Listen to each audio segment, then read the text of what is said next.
Welcome back to what is finally, I think, episode 2 of season 2 of the Orlando Solar Bears PuckCast. It's been a long time coming. Jesse Liebman here at the News 6 Studios alongside Solar Bears forwards Taylor Thompson and John O'May.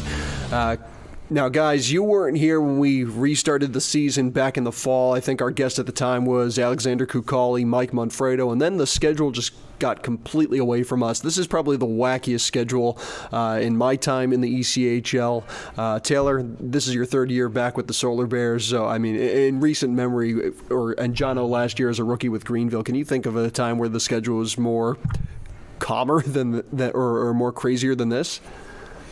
Yeah, it was. I don't know. Whoever designed the schedule, absolute burger of a schedule. Like 3-3s on the road all the time. I mean, bouncing different cities one after the other. Yeah, wasn't it that someone said it's a computer program that they use in the NHL? I guess they went to a computer program or some sort of software this year to take care of it, but I think they just carbon copied last season's schedule and just added a few more wrinkles to it. Oh yeah, you forget we don't charter. We don't have the luxury of chartering places like the NHL. Yeah, no, definitely been crazy. I think the weekend I got traded here was probably one of the craziest road schedules I've ever had. I mean, especially because you guys came to Greenville, but then we went to Jacksonville, back to Greenville to South Carolina. Yeah, it was something. It was like hotel at 2 a.m., wake up, breakfast, skate, 2 a.m. hotel, wake up, breakfast, skate.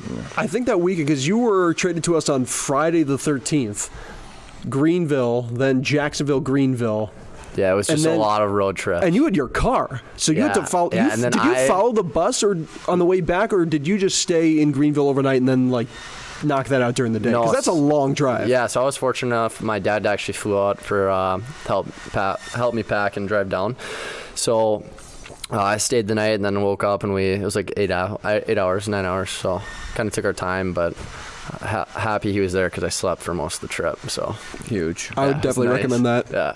Well, okay, so now that the season, we're in full swing, we're past the halfway point. At the time that the season had started up, you guys weren't necessarily here. You had signed but had gone overseas. That's actually something that we don't get too often for the fans to get that perspective. I know we kind of talked about it a little bit for a radio interview back in the fall when you rejoined the team out in Idaho. But what was that experience like, making the decision, go to Europe, and then try it out and you realized, maybe it's not for me?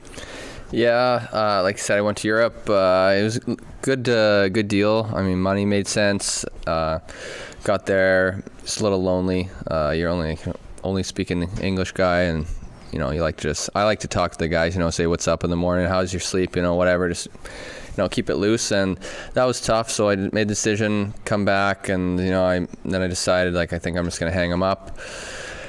Was just farming for 2 months, and I hadn't done much of anything. I was on the tractor for a good 2 months. We were harvesting, and then old Drakey called me up and asked if I wanted to come back, and here we are, back with the Bears.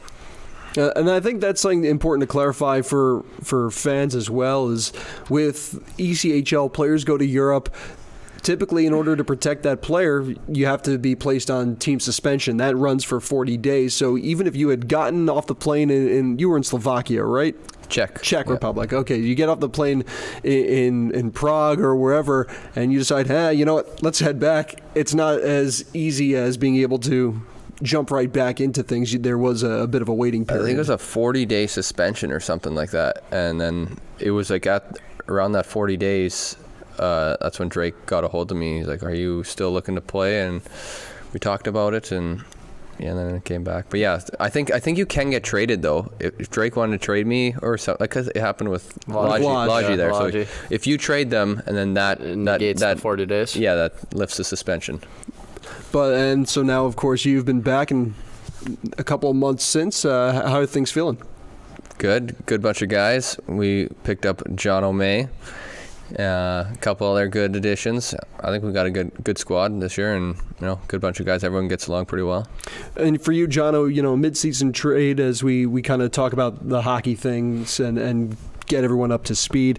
You joined the team in mid-December, and at the time you were playing with Greenville, and it's kind of a different scenario for them this year. They had a new affiliate. There were a lot of players that were keeping you kind of buried on the depth chart after having a pretty impressive rookie season with Greenville last year.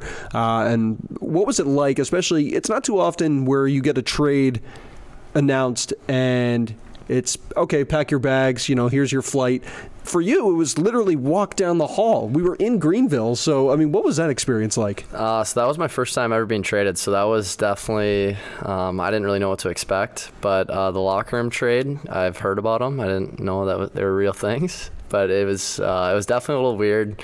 And just coming into a locker room and you're playing against the guys you've been with for over a year and a half, so, I'm really happy, and, I'm super excited about the opportunity and being here. It's a great place, but definitely initially it was, a little nerves. You're walking in the locker room, you're meeting a bunch of new guys, a bunch of new faces, and then not only that, then you're playing against, guys, like I said, that like at that night I thought I was going to be playing Orlando the next day, not, you know what I mean? So, but no, looking back on everything, I'm just so happy and so grateful to be here. Well, what do you think has been working well for you? Because since the trade, your production level has really taken off offensively. At this point, you're about hovering around that point per game pace, and well ahead of what your numbers were even last year with Greenville when you were in one of those top line roles for the Swamp Rabbits. So what's changed? What's leading to the success so far? It's like I always say, big kudos to this team. It's for me kind of like getting in here and just getting adjusted. It's a great group of guys. It was like right away, it kind of just felt like, like you're part of the team right away, and that's a big kudos to them. And then just really good, like line mates and stuff. And it's always just like opportunities. Been getting a good opportunity here, and just trying to make the most of it.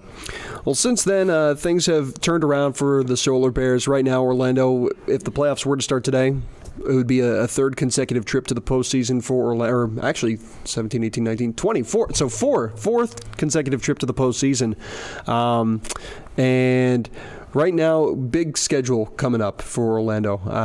Tomorrow, team heads out down to Estero, Florida to take on the Everblades. It's the first time that we've seen them since mid-November, so I think that was right around the time that you came back. I don't think you were on the roster just yet. You joined the team after we went out to the Mountain Division. Yeah. So, Jono, I know you're a little familiar with Florida, just having played within the division last year, but what are you guys looking forward to with these big games coming up? You got Florida tomorrow, then 2 games against South Carolina at home, and then Florida at home on Sunday. I think it'll be a good test to see how we are as a team. These are 2 good teams ahead of us in the standings. And, I think we match up really good against both of them. Florida's always a good team. SoCo is usually always a good team. Last time we played SoCo, I thought we played one of our better games since I've been here. But I think, like Tomer said, it's going to be a really good test. We want to be up there in the standings. That's the top 2 teams. It's going to show us where we need to do and what we need to do to be up there. To touch on the Jono trade, when, for those who don't know, last season, Jono suffered a significant knee injury. Was it ACL, MCL? ACL, MCL, LCL, and broken tibial plateau. Oh, gosh. And that's right. I was the one who snatched up his knee. Oh, boy. It was an accidental play. But at the time, I was thinking, oh, no, like what am I going to say to this guy? That's a pretty significant injury to come back from, right? You rehabbed for all summer. It was supposed to be 8 months, and I got back pretty early. Yeah, so Jono coming into the team, I'm like, oh, man, this guy probably hates me. I just, look at him in the locker room, and I'm like, Jono, sorry about last season, man. Good to see you back. And then he's like, yeah, man. I want it on record. I completely slipped my mind when I was trying to pick guys to do this episode today. I did not even think for a moment about me and that. Jono are boys now. We play tennis all the time together. It's actually... No, it definitely got worked out. And Tomer reached out. He said sorry, apologized for it. So it was all set. Right on. Well, there we go. We got that patched up and out of the way. So buried the hatchet. No early. Awkwardness. maybe a little awkwardness. At the first interaction, it was the first day was a little bit there. We addressed it. 100%. Moved on. There we go. Beautiful. So, most recently, pretty fun swing through the Midwest, I'd have to say. We went up and played some Central Division teams, Cincinnati on Wednesday, and then Friday, Saturday in the Wheel. Mm-hmm. So what was that experience like for you guys? Interesting. Yeah, Wheeling's kind of a dump. Like, I mean, no offense to anyone from Wheeling, but it's not like a great city. Like it's like there's some buildings that need a lot of work. Yeah, I think it's more, it's it's like an older town. Mm-hmm. It's got its looks and stuff. But, Cincinnati, really good team. Wheeling, also a very good team. Wish we could get those two back. We needed those. We really played a really well-rounded game, and it was a couple bounces and 2 1-goal games. Right? It was Friday. Cincy was 2-1, and then 3-2 on Friday. Yeah, it was. Yeah, those two will bother me. Like I said, I think right now we're getting to the point where we need to keep getting points and stuff, and but that just shows how tight this race is. I mean, 2 good teams, and we matched up really well. Just didn't get our bounces. Mm-hmm. And that's the other thing too. I mean, those are 2 teams that we won't see for the remainder of the regular season. The one-off with Cincy, the 2 with Wheeling, we were able to get 2 points with that 5-2 win on Saturday night. Stylistically, though, how much of a difference is it from some of the typical opponents, the Floridas, the Greenvilles, the South Carolinas, the Norfolks within the division? Oh, well, I thought both their barns were tiny, so that made a huge adjustment for both those teams. I thought everything was happening really fast, and Cincinnati's rink was super small. Boards were weird, and then even Wheeling's. I mean, the neutral zone was it just changes the game, especially when we're playing at home. I feel like we have a pretty big rink, but Florida's going to be like that as well. They have a small rink.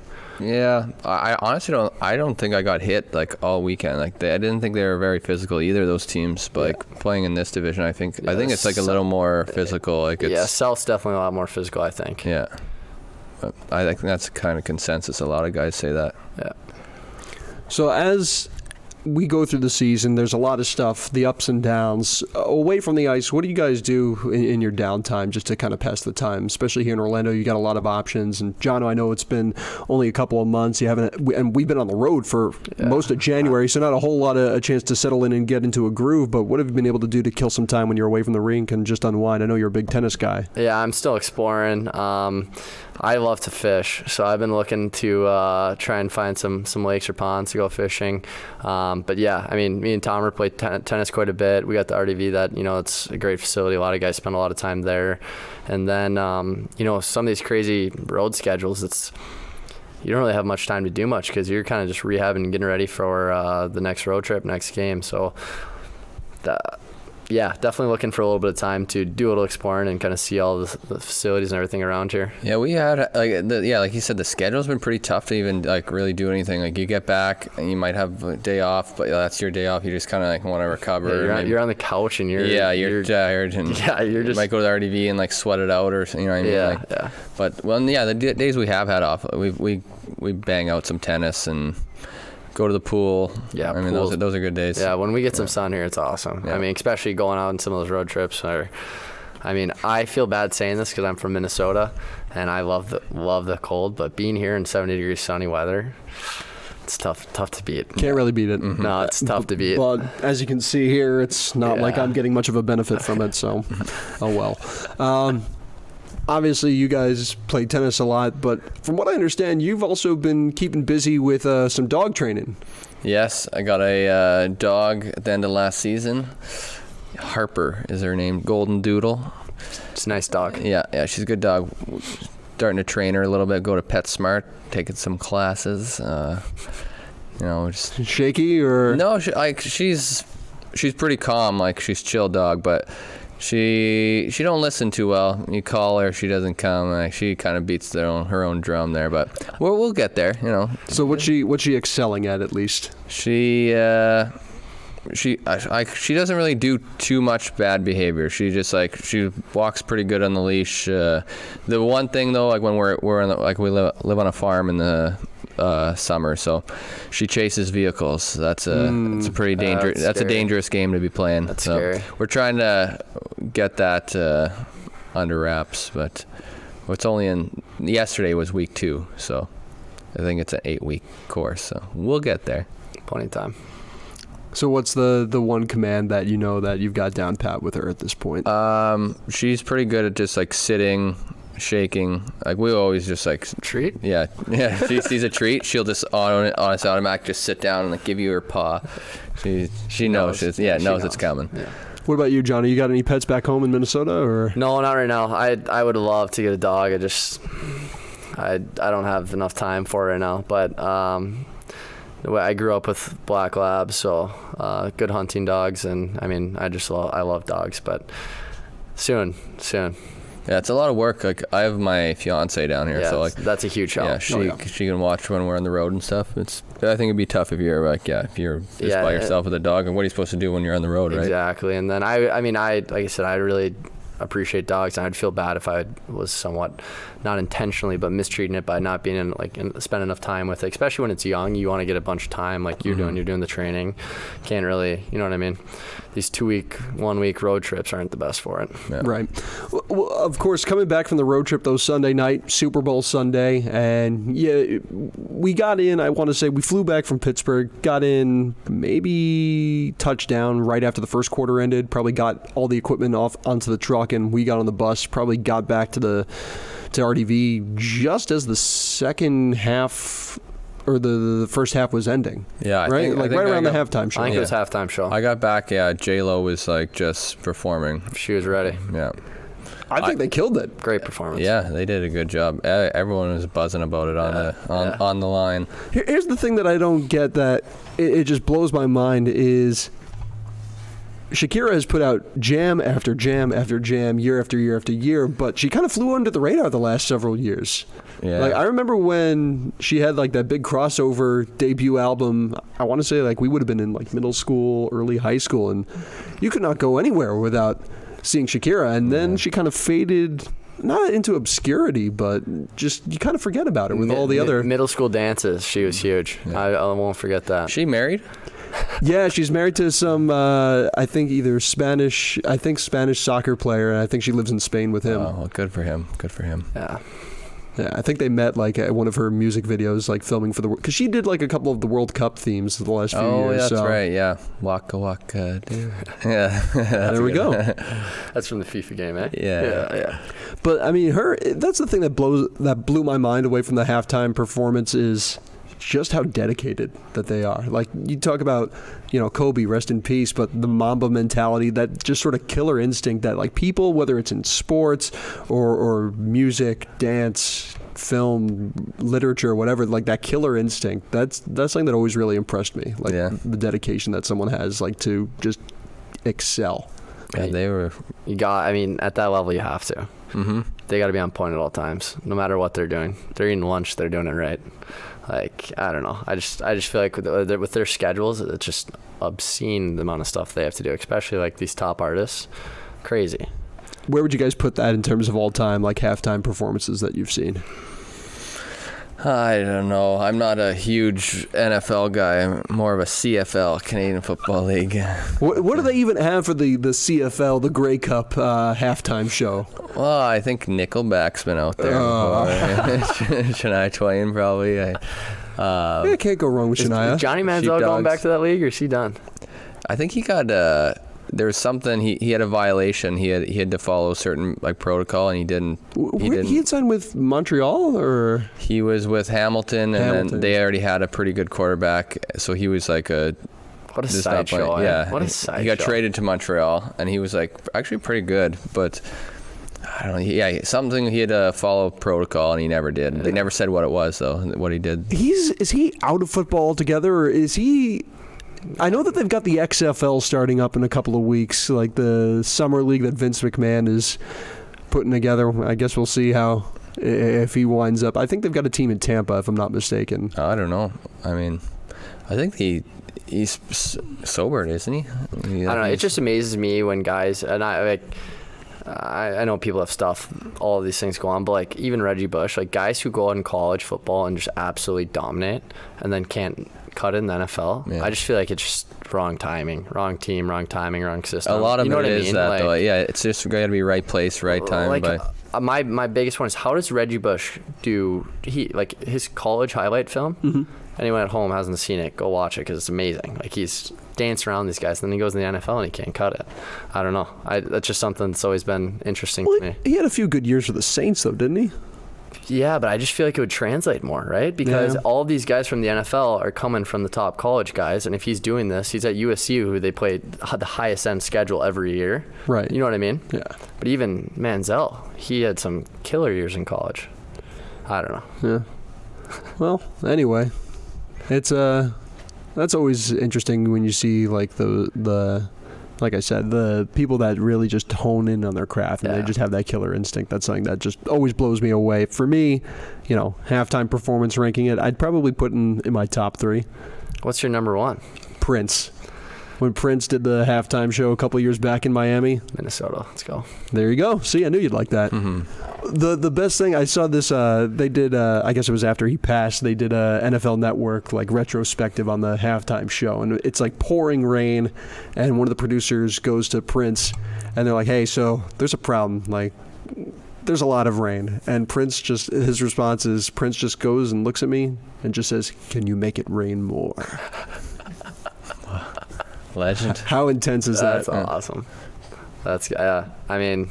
And that's another example of a guy that was just killed it at everything that he did. Like, just a master dedicated to his craft.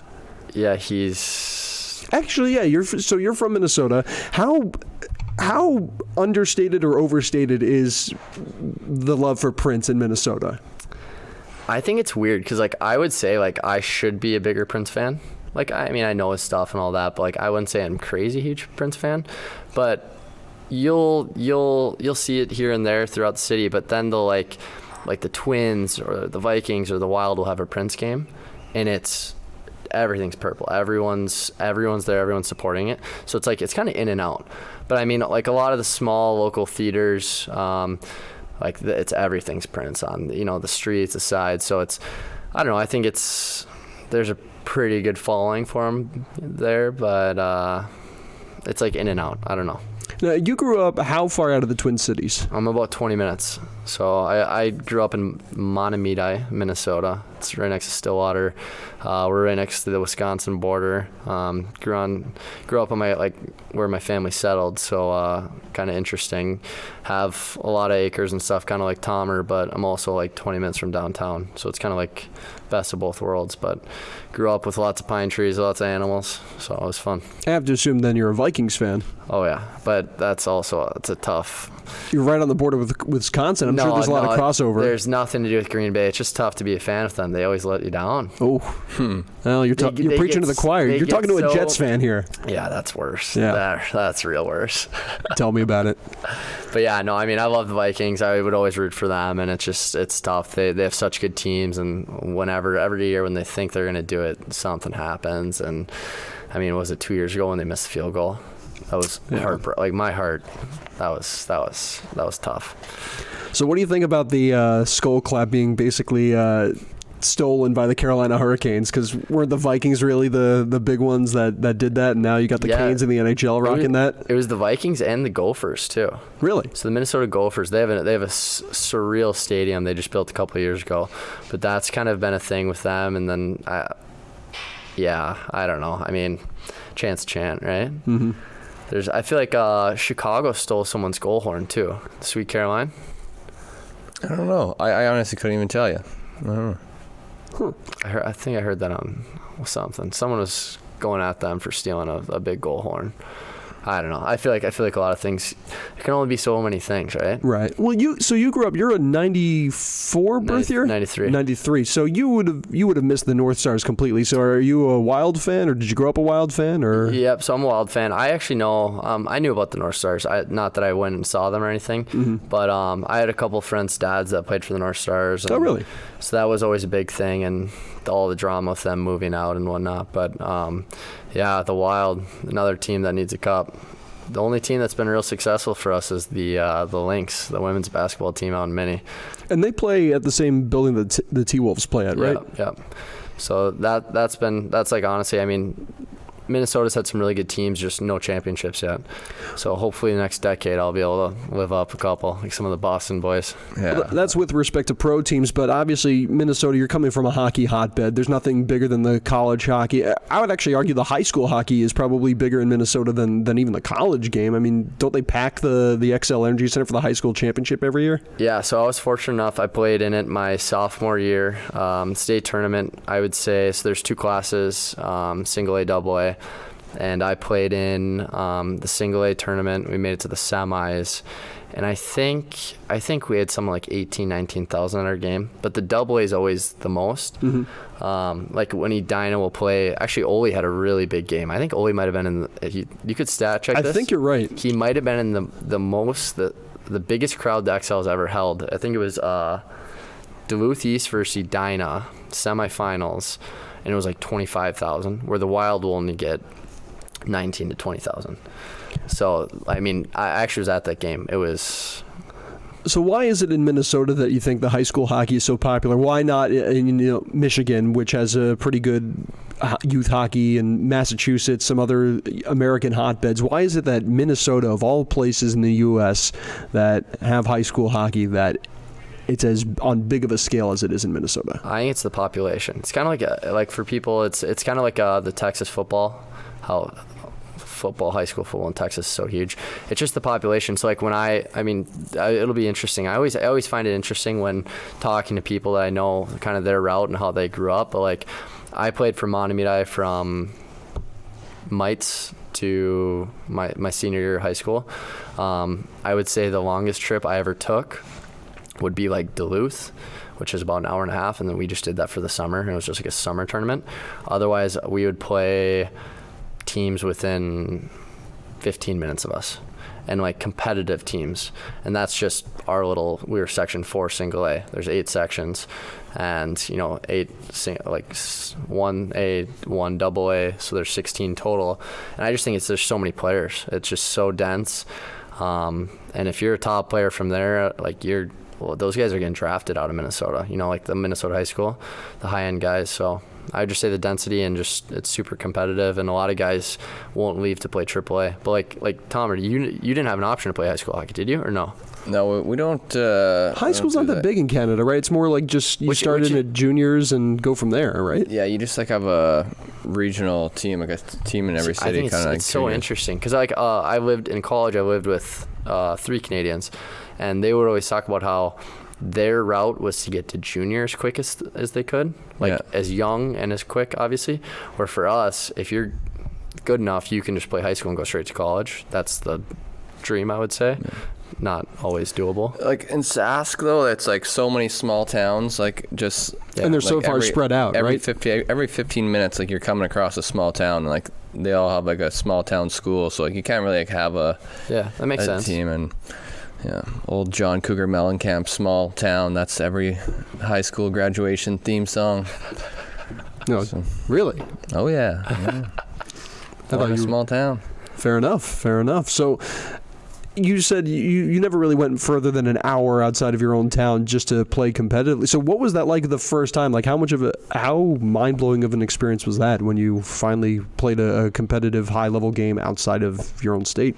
Yeah, I mean, I would say juniors was a huge eye-opener for me. Like just the whole game, the physicality, like not that Minnesota high school hockey's... It's pretty soft, isn't it? Soft by any means? I heard all you guys are pretty soft out there. I would just say it's more of like it's just kind of skilled. You get teams like the Northern boys, like Ole, that's some rough hockey. That's like we'd always go up there. Those guys play the game the right way. But then you go to juniors where, I mean, fighting gets involved, half shields are involved, and my first year I started off in Bismarck, and I think it was like we took like a 12-hour road trip, and I was a rookie, so we doubled up, and it was... Yeah, that's tough. Hate to see that. Yeah, got Subway for lunch, and I was like, oh, this is all we get? Oh, goodness. But no, it's a quick adjustment, and then, I mean, you learn from as you go, right? So definitely interesting. Alrighty, so we kind of touched on it a little bit with the last couple of games on the road trip, and now with the Solar Bears, we finally started up the PuckCast again. Now that we're fully into the 2019-20 season. Coming up this week, as we said, some big games. Florida on the road tomorrow, back to the Amway Center on Thursday and Friday against South Carolina, and back at home on Sunday against Florida again. What have been some of the things, now that you guys got on the ice earlier today, you had Monday off to recover from the travel and everything, what's the plan going into this week's set of games? Well, a couple wins would be nice. Start off with that. I mean, we touched on it before. These are two good teams, so, I mean, obviously, see how you stack up, and I think this time of the year, points really matter now. Like, obviously they do early in the year, but as you're starting to look at the standings, you can either spread yourself out and create a gap, or, slip out of a playoff spot, or, slip in. So it's going to be big these next 5 games or whatever it is. Yeah, I'd say so this is my technically second year. I haven't been in the playoffs yet, and I really want to play in playoffs. And I know how tight, like Tomer said, it's the last month. It's everything just closes, and it gets so every game matters so much. So every game we can win now is just helping us out, especially with some of these. We're playing the top 2 teams in our division conference right now. So these are stealing points if we can get these. So I mean, both really good teams. We're a really good team. Last time we played SoCo, we won. We played them really well. So I'm looking forward to it, and I think it's just going to be a really good testament to see where we're at and what we need to do so. I heard a rumor, actually. Oh, great. Here we go. All right, let's hear it. So we were in Wheeling for Super Bowl there, and we sat around all day, and our flight was, what time was our flight? Like I think I heard this rumor as well. I had nothing to do with the time that the flight departed. The 9 a.m. I heard there's a 9 a.m. flight we could have got on, and you said no. We want to wait so we could watch Super Bowl together on the flight. Is that true? No, I said that we would have the option of watching it on the flight. Better that than watching on another airline. At least there was a silver lining. I didn't make it up. I just heard it. That rumor is false. That rumor is false. And that 9 a.m. flight was not a direct. We wouldn't have gotten in until just about the same time into Orlando. It would have taken us to Baltimore. And we would have had to wait in Baltimore in the mid-afternoon. Yeah, you knew about this flight. What good would that have done? We still would have taken off from Baltimore at around the same time that the game would have started and landed in Orlando right during the middle of the game. I don't even watch the Super Bowl. I know, yeah. You're a Grey Cup guy. Go Riders. Go Riders. Go Riders. You're a Grey Cup guy. Yeah, I have nothing to do with that. You and the rumors. Last year was the other thing, and we're not even going to get into that. We're not even going to bring it up. Jesse showers with his bathing suit on. Yeah, which we disproved, and we found out you were the one that started it. And I blame Colby. I blame poor Colby for that. No, there's a couple people got blamed. Colby for a long time, though. Well, you let me believe it. Hey, Tomer, you let me believe it. Tomer's always good. If Tomer comes up and starts talking to you and you start getting like taps, you always got to check your shoulders. Tomer's like, he's pretty sly. You should tell him the story about Dill. Oh, yeah, that was a good one. So last game in Wheeling. That was the best one I've ever seen. Last game in Wheeling, so Dill and Fitzy, everyone calls him Dill. It's a term of endearment, just a nickname. Great nickname. So, when you're a little kid and you have, like, you're at a hockey camp or whatever, and, like, they write on a piece of tape and they stick on your helmet your name. Like, so you'll have Jesse Liebman or, Taylor, John O. Yeah. So I wrote on a piece of tape in big, bold letters, I wrote Dill.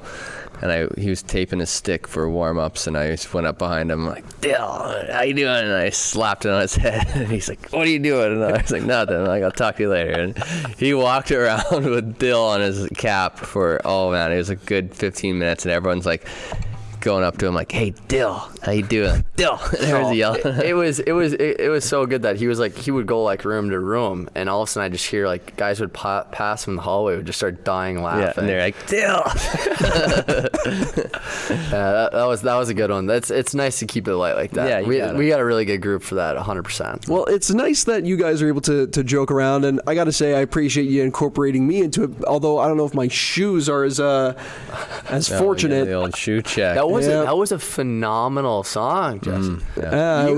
You must have been practicing that one for a little bit, no? No, just channel my inner Freddie Mercury. All right, so some context, because there is no context there, and no one would understand what the heck is going on. I got, once again, shoe checked on our most recent road trip. What that is, Tomer, care to explain, or Jono, one of you, care to explain what that is? So shoe check would be at a team meal, something like that, where all the guys are together. If someone ends up putting a piece of food on your shoe and there's a shoe check called and you have food on your shoe, you end up having to sing a song. And Jesse sang very well. Yeah, you got it 3 times now, I think, in the 3 years I've been here. That's the third time in a row, or third year in a row. Twice during the playoffs. And then now regular season. You sang "O Canada" twice. Twice, yes. Well, the first time around in the restaurant, that would have been a treat. Yeah, that would have been really a treat. Good. And you sang it well. Like you. Thank you. You invested. Some guys, they half it, and it's like Jesse committed. Like it was good. That's the only way it's not awkward. Yes, I agree. To fully commit. Yeah, you have to. Because I mean, everyone in their time, I've been shoe checked. Everyone's been shoe checked. Tomer maybe not, because he's. So what's the go-to then for you? I don't even remember what I sang. I mean, it's just whatever you know.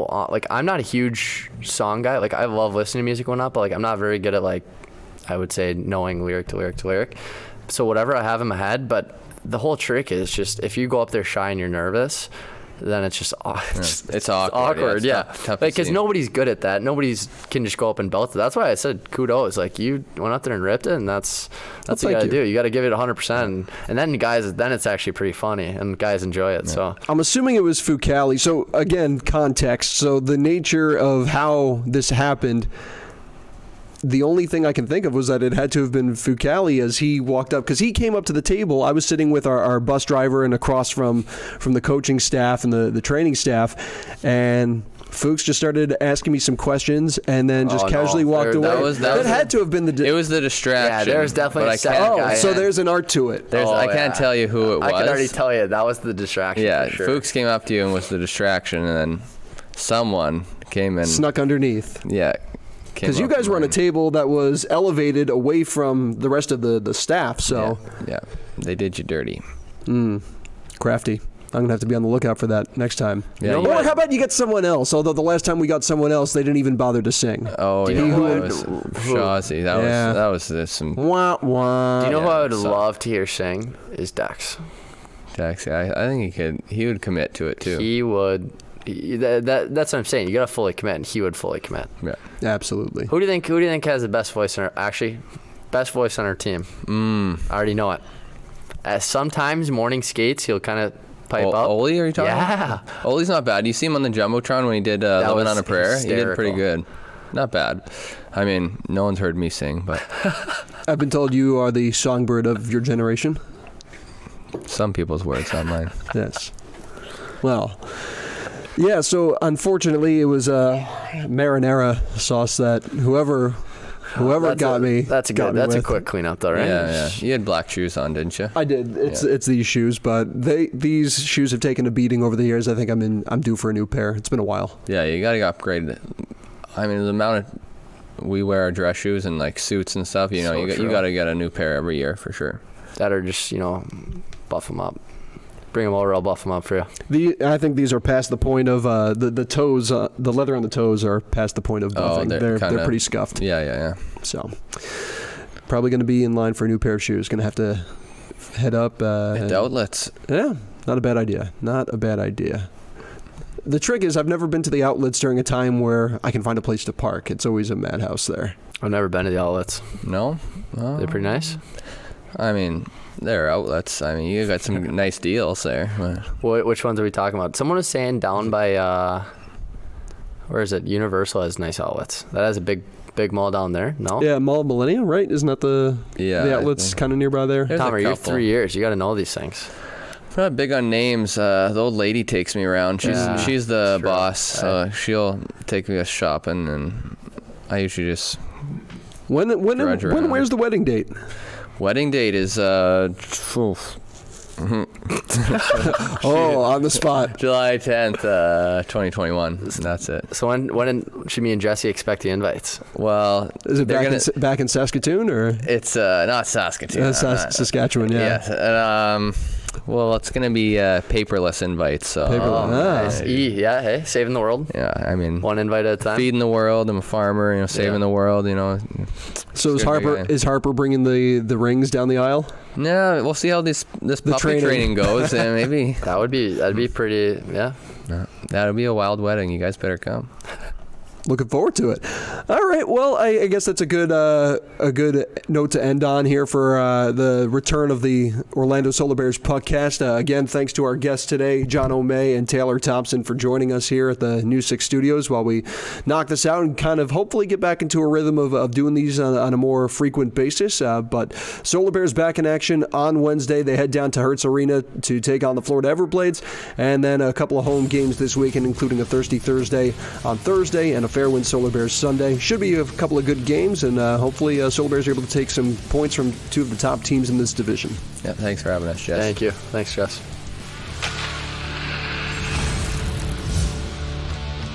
Magic.